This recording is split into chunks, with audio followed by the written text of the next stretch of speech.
আসসালামু আলাইকুম রহমতুল্লাহ।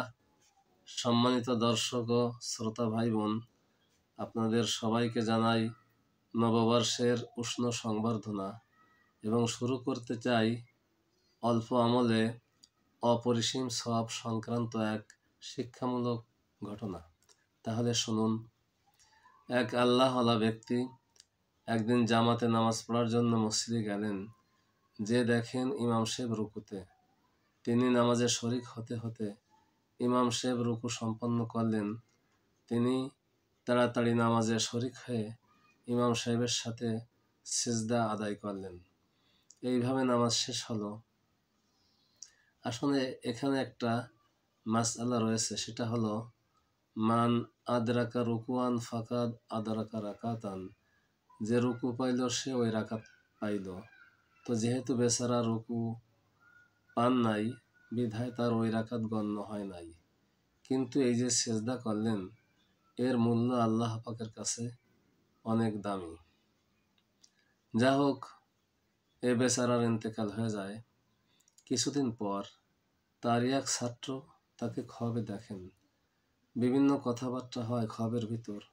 এক পর্যায়ে ছাত্র জিজ্ঞেস করল, হুজুর আপনি কেমন আছেন? তিনি বললেন, আমি ভালো আছি, আল্লাহ আমাকে মাফ করে দিয়েছেন। আমাকে কেন মাফ করলেন তুমি কি সেটা জানো? ছাত্র বলল, না।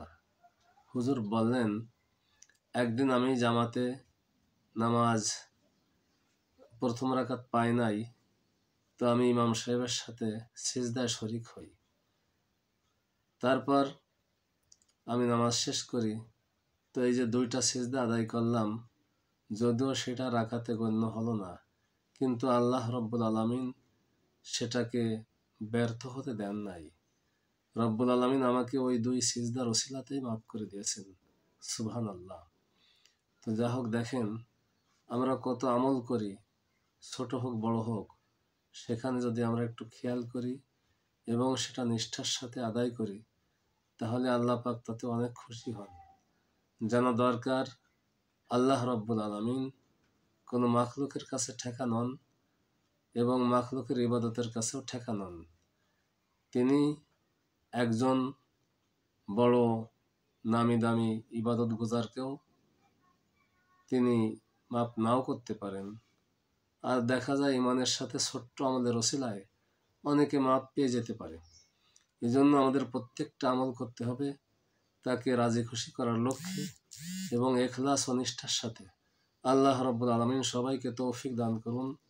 তো আজ এই পর্যন্ত। আশা করি আবারও দেখা হবে অন্য কোনো ভিডিওতে। সে পর্যন্ত সবাই ভালো থাকুন, সুস্থ থাকুন। সবাইকে ধন্যবাদ।